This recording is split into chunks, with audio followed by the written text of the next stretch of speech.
Assalamu alaikum dear students. Okay, we are discussing Sylow's third theorem. Now I am giving its formal proof, right? So, what was the statement? The number k of Sylow P subgroup of a finite group G is congruent to 1 mod p, where k is equal to 1 congruent to 1 mod p means k is equal to 1 plus pt. You have to show, and secondly k divides the order of G. Okay, remember by Sylow second theorem, you know that any two Sylow P subgroups are conjugate to each other, and we have written remarks. One was that number of conjugate subgroups of a group G is in fact it's the index of its normalizer. So you take a Sylow P subgroup, namely H, then to find its all conjugate Sylow P subgroups, number of conjugate Sylow P subgroups, you find its normalizer, and then try to find its index, that is in fact k. And then secondly, you show that k is congruent to 1 mod p, and thirdly, you show that k divides the order of G. This would be the simplest proof. Okay, let's try to write formally.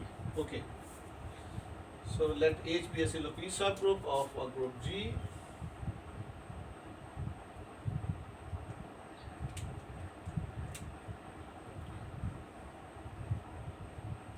H be a Sylow P subgroup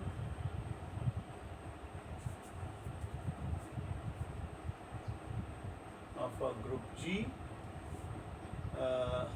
where order of G is equal to n. Since G is finite group, so assume order of G is equal to n, right?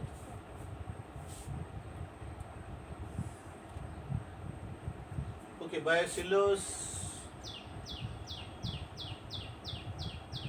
second theorem,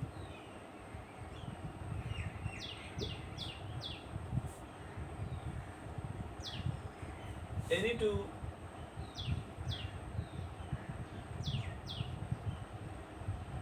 Sylow P subgroups are conjugate to each other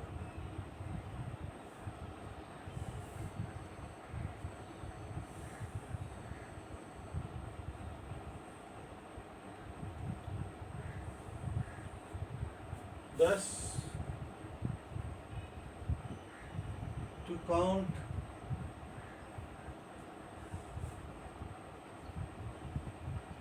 Sylow P subgroups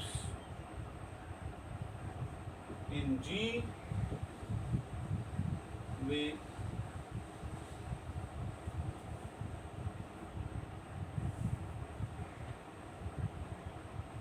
need to count all conjugate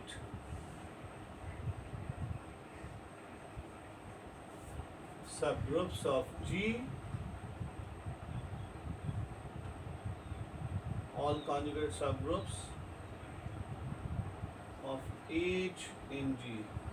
Okay, we need to know the number of Sylow P subgroups, and by Sylow's second theorem, you know that any two Sylow P subgroups are conjugate to each other. Thus, to count the number of Sylow P subgroups, we need to count the number of conjugate subgroups of your given Sylow P subgroup.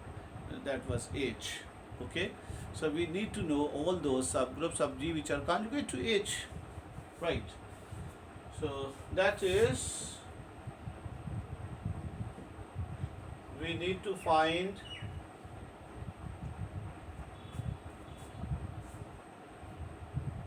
the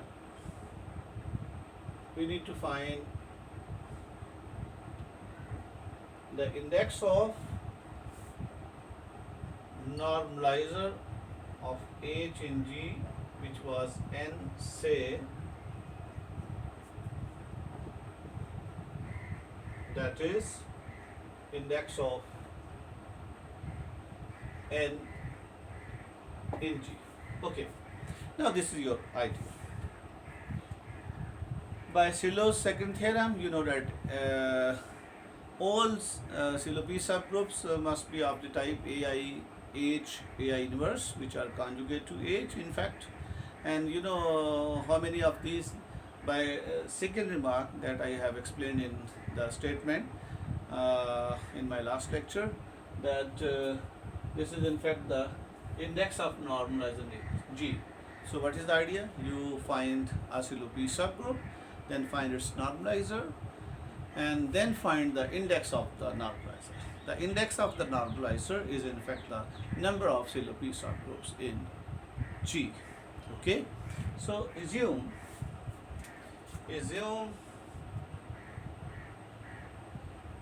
order of H is equal to P power alpha. You know alpha is greater than or equal to 1. Order of N is equal to N1, and index of N1 in G is equal to K. Okay, then you have to show that K is equal to 1 plus Pt. K is congruent to 1 mod P. Assume order of H is equal to P power alpha, because you have supposed that let H be a Sylow P subgroup. Of course, its order is P power alpha, and the normalizer, where N, what is N? N is in fact normalizer of H in G. This is your N, and suppose the order of capital N is N1, small n1, and its index in K. So we need to show that K is congruent to 1 mod P. Okay, so we need to show that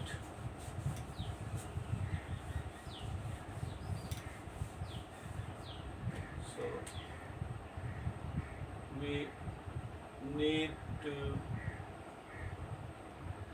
show that K is congruent to 1 mod P, that is K is equal to 1 plus Pt, where T belongs to Z. Okay, and secondly, and you need to show that K divides the order of G. This one is very trivial. This one is very trivial, because you know that N is the normalizer, and you know that normalizer is a subgroup, and by Lagrange theorem you know that the order of a subgroup and its index both divide the order of a finite group G, right? So second condition is clearly satisfied, since N is a subgroup of G. We know N is equal to NGH. So by Lagrange theorem,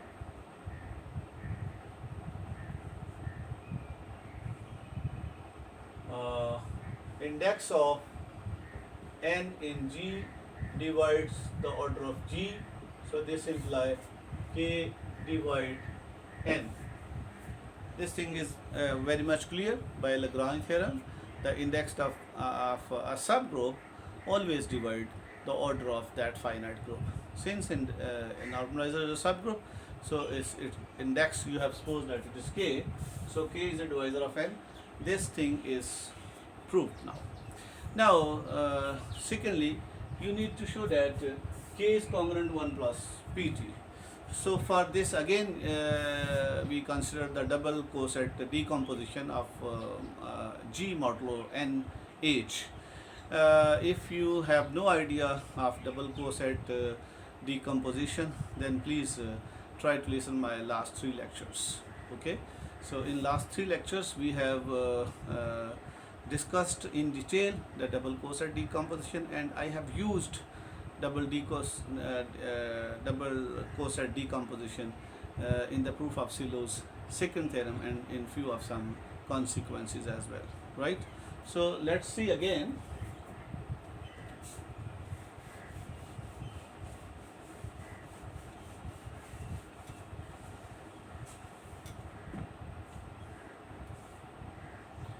So consider the double coset decomposition modulo nh, we get G is equal to union of N A I H, I will from 1 to R, where A I belong to G. You may suppose that there be possible R double coset, distinct double coset, double cosets in a group G. You know that the collection of all double cosets, all distinct double cosets, is in fact a partition of your group G. So they are mutually disjoint and their union is the entire group, right? So that's why we are saying let there be R possible double cosets modulo NH. So that's why their union is the entire group G. So this implies order of G is equal to summation order of H, order of N, order of H over order of N intersection AI H AI inverse I will from 1 to R. This also we have used in last lecture. This is due to inclusion exclusion principle, because any two distinct double cosets are disjoint and in that set, in the collection, which is a partition, and their union is the entire group G. That's why by inclusion exclusion principle you can write like this. Okay, so what is this? This is in fact summation I will from 1 to R N1. This is P power alpha, this is Qi. You know where Qi is the order of this. Okay, so from here this implies this is N is equal to summation N1 P power alpha over Qi I will from 1 to R, where Qi is equal to order of N AI H AI inverse plus 1, and you can divide by N by N1 I will from 1 to R P power alpha Qi. You know by Lagrange theorem this is equal to K is equal to summation P alpha by Qi I will from 1 to R. Look at here, by Lagrange theorem, you know that order of G is equal to order of N and then index of N in G. This was what was order of G? This was N, this was N1 and this was K. So this implies N by N1 is equal to K. So instead of N by N1 I am writing K. Since N1 is free from this summation, because variation is over I is varying from 1 to R, and 1 there is no I is here in Q. So that's why N1 is a free element, you can spare from this summation. So dividing on both sides by N1 you are getting this N by N1. Here N1 is independent of the summation because summation is over I. That's why P power alpha over Qi. So this one is by Lagrange theorem is equal to K. K is equal to this. Okay, we are at this step. Let's say number 1. Now I want to show something else.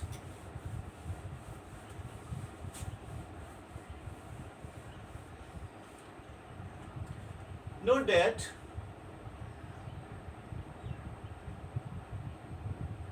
order of A1 AI H AI inverse is in fact order of H, which is P power alpha. You know that any two conjugate subgroups have same order. Since AI H AI inverse is conjugate to H, that's why its order is equal to order of H, which is equal to order of P power alpha.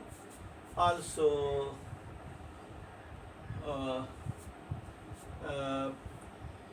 H is a subgroup of N, you know, which was N H G. You know, H is always a subgroup of its normalizer, and this implies order of h divide order of n. So this implies p power alpha divide order of n. Now look at this.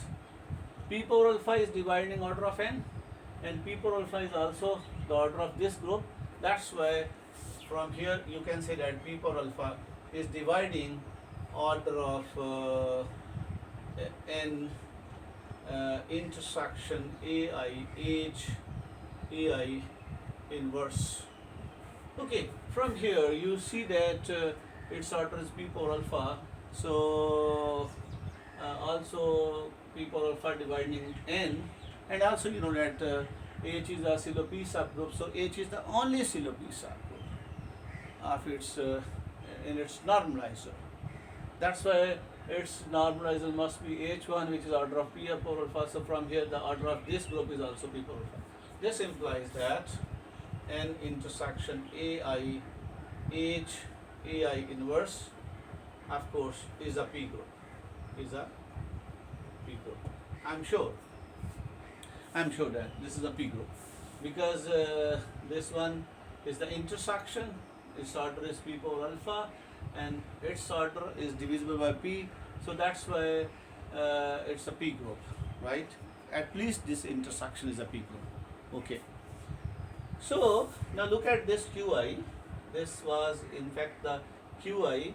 Every qi is divisible by p. That's why this term is every term on the right side is divisible by is a multiple of p or else 1, because there is a possibility that some of the qi should have order p power alpha.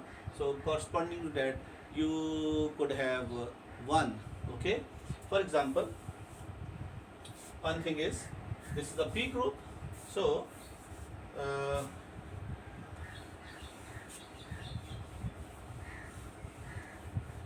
then by 1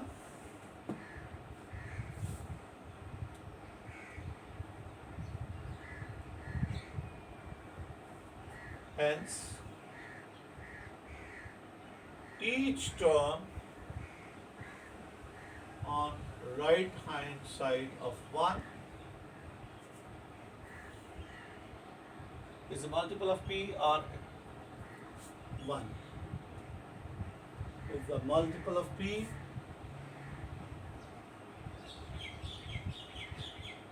or else 1.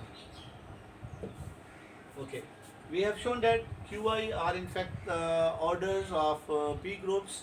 So that's why here p power alpha you have because p power alpha is the highest order of AIP HP AI inverse, because p power alpha is the order of AI H AI inverse, which was the order of H, and qi is the order of n intersection AI H AI inverse, and AI H AI inverse is a subgroup of n as well. That's why every qi has some order divisible by pi. So because the highest number would be p power alpha, yes, and that's why on the right hand side every term is either divisible by p or multiple of p.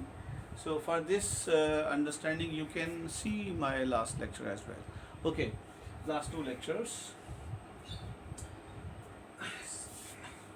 Also we can see that how you can produce 1. We see that take A1 is equal to identity. Since the in double coset decomposition you have identity as well. There is a this is H AI N AI H. So the N E H is also a double coset. That's why you may take A1 is equal to E. So that then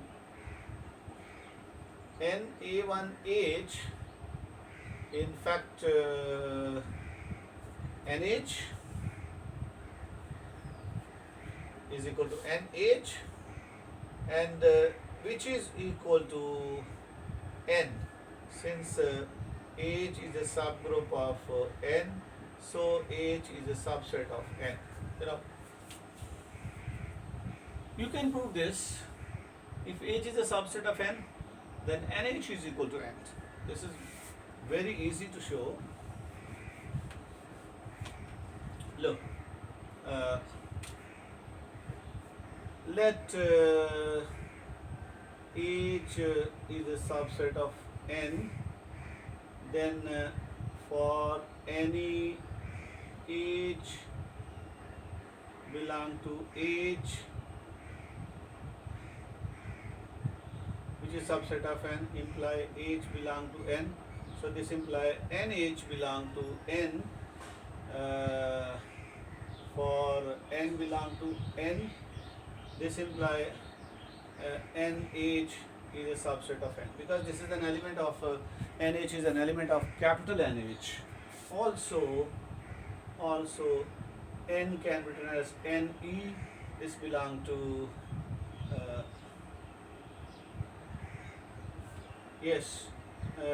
NE is in fact n can be written as NE. This belong to NH. So this was an element of n. So with the composition of the identity of H, you are getting this. This imply n is a subset of NH. So both imply that NH is equal to n. It's a very simple result. That's why, since H is a subgroup of n and H is a subset of n, that's why NH is equal to n. Also, n intersection H would be equal to, H is a subset of n. H is a subset of n. So what should be the n intersection H? It should be H. Right? If H is a subset of n, then what is n intersection H? Intersection is the smallest set, that's why it is H. Okay? So what does it mean? This implies that Q1 is equal to order of n intersection EA1 H A1 inverse, which is equal to n intersection H, which is equal to order of H, which is equal to order of P power alpha. So look, in this way you are finding at least Q1, which is P power alpha. So putting in 1, you are getting, putting in 1, put this Q1, the value of Q1 in P power alpha. What does it mean?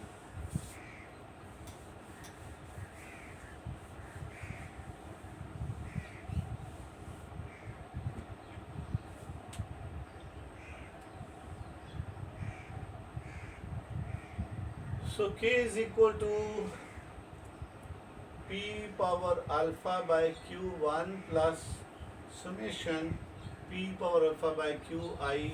I will from 2 to R. So what is this? This is equal to P power alpha by P power alpha plus summation P power alpha by Qi. I will from 2 to R. So this is equal to R. K is equal to 1 plus summation P power alpha over Qi. I will from 1 to R. Now we have already shown that this is, each term on the right side is a multiple of P. Now if it is multiple of P, you can write this is Pt. So K is equal to 1 plus Pt means that K is congruent to 1 mod P. But now you have to show that there is no other term in this summation which is in fact identity, which is 1.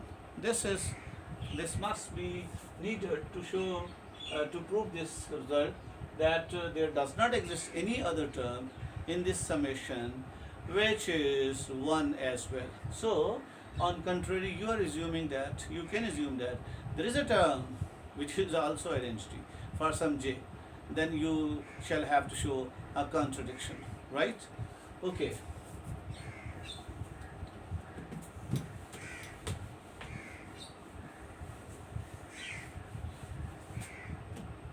next we need to show that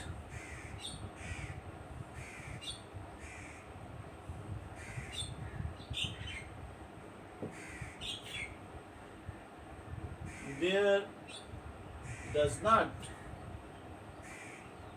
exist any term in summation I will from 2 to r p power alpha over qi which is 1. So let on contrary assume that there is such a term. On contrary, assume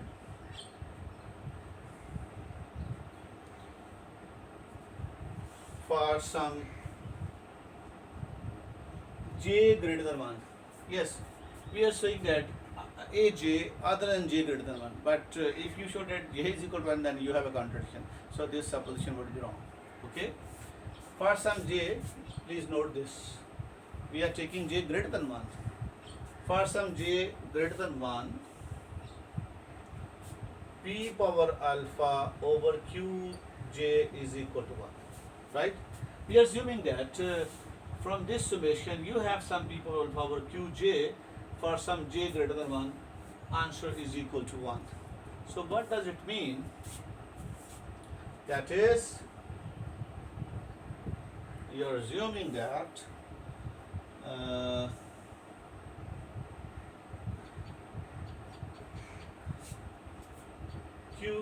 p power alpha is equal to n intersection aj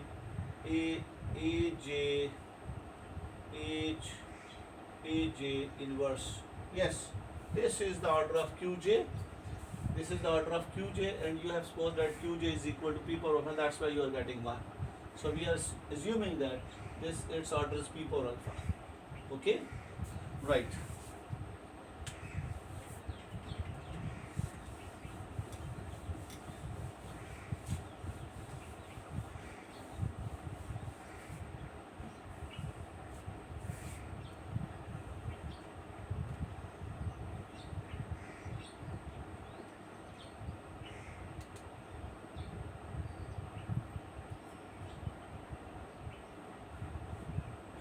Again, we see that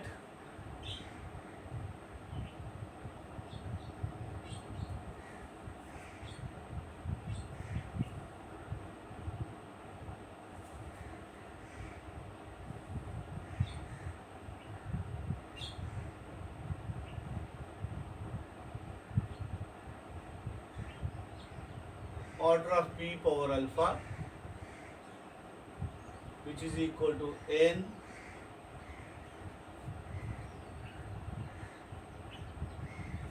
intersection aj inverse is equal to p power alpha, which is equal to order of h, which is equal to order of aj inverse. Right. You have assumed that sum of the qj is p power alpha. This means that its order is p power alpha.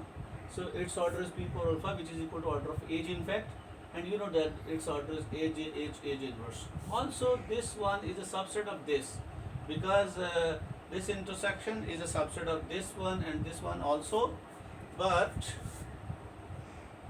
an intersection aj inverse is a subgroup of aj inverse, where n intersection aj inverse order is equal to order of aj inverse is equal to p power alpha. That's the only possibility.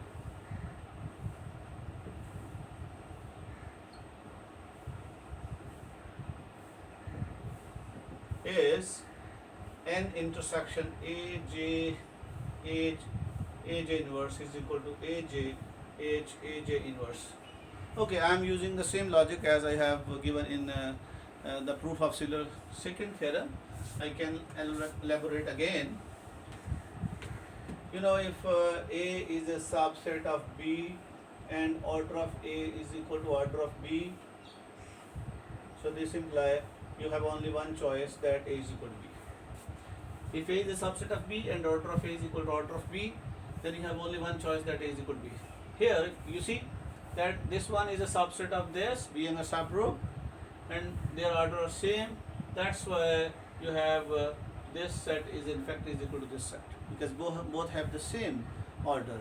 And if a subset have the same order as its superset, so in fact both are coinciding, right? So what does it mean? You know, if A intersection B is equal to A, again look at, this is A, this is B, and A intersection B is equal to A, because intersection is the smallest set. Intersection is the, so this always means that A is a subset of B. Now look, A intersection B is equal to A, so this imply AJ inverse is a subset of N, right? But again,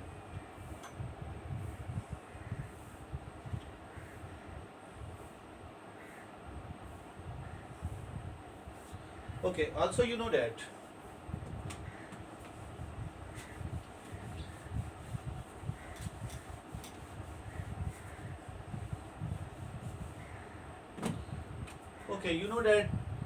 if H is a Sylow P subgroup, then H, here is a some K.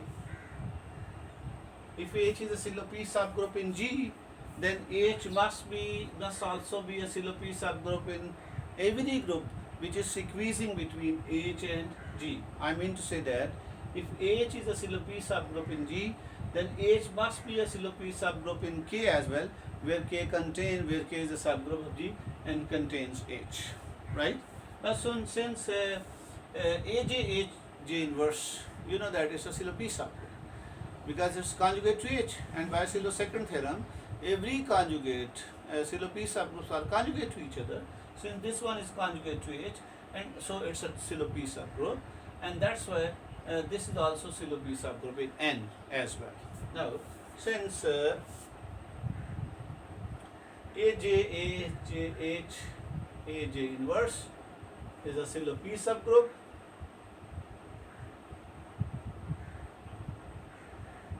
in G and is contained in N, so it is a Sylow P subgroup in N as well, right?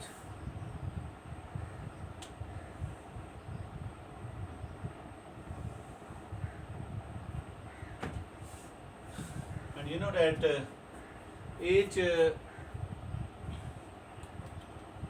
is normal in its normalizer. You know that H is a Sylow P subgroup in, what is N? N is the normalizer. So H is a this was N, you are taking N, so AJ inverse was subset of N. This means this means that AJ inverse is a Sylow P subgroup in N. But you know that H is normal in N, so H is the only Sylow P subgroup in N. That's why H must be equal to AJ inverse, right? But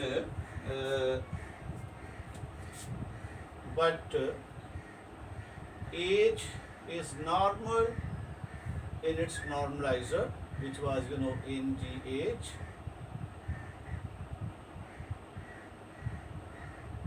and GH, I'm probably writing a different symbol, in G, and normalizer of H in G. So H is the only Sylow P subgroup in G in N. Hence, we must have H is equal to AJH AJ inverse. AJH AJ inverse. This implies AJH is equal to HAJ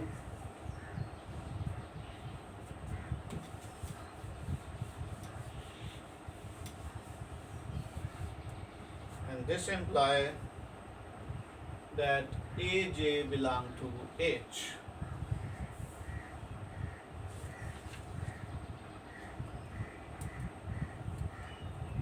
So this implies NAJH,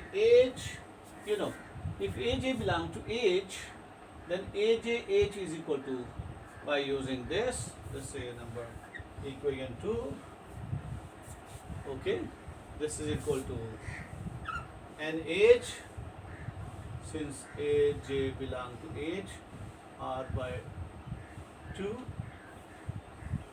which is equal to NEH, which is equal to NA1H. So this implies J is equal to 1, a contradiction. Right? Look at this. So very simple. Now look at, you have shown that AJ inverse is a Sylow subgroup in N, but H is normal in the normalizer N, capital N. So H is the only Sylow subgroup, as we have discussed in our last two lectures. In lecture number 11, we have discussed in lecture number 11. So because H is the unique Sylow subgroup in its normalizer. But you are saying that this is also a Sylow subgroup in its normalizer, that's why both should be equal, and this means that AJH is equal to AJ, so that's why NAJH basically AJ. This means that AJ belong to H, so NAJH, since AJ belong to H, AJ belong to H, so that's why this must be absorbed. If AJ belong to H, so AJH is equal to H.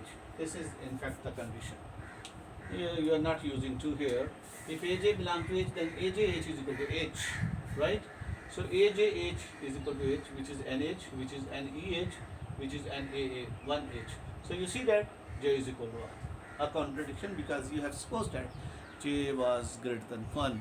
Okay, so this means that there does not exist any other term in that summation which is 1 in fact. Okay, so this shows that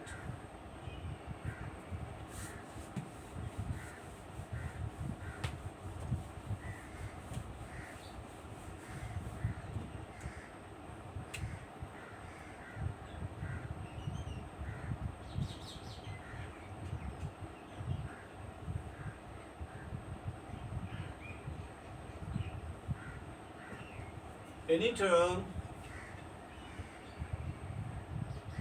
in summation I will from 2 to R Qi, which is 1. Consequently,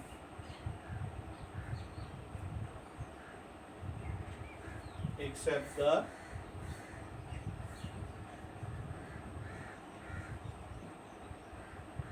term corresponding to identity P, which was A1. Hence, K must be equal to 1 plus PT. We have claimed that each term on the right side, since the Qi's are the order of P group, and here you are getting P power alpha, So if you dividing by this, you will get some p, and rest of the numbers are integers because these are the orders of subgroups. So must be the divisors. That's why you will get some pt where t belong to z, or this imply if and only if k p divide k minus 1 if and only if k minus 1 is congruent to 0 mod p, or k is congruent to 1 mod p. Yes, this completes the proof. We have discussed the statement of theorem in our previous lecture with the help of examples, and we have elaborated the idea with the help of remarks that what we have to do, and then we are giving the formal proof of this theorem. Okay, thank you very much. Allah Hafiz.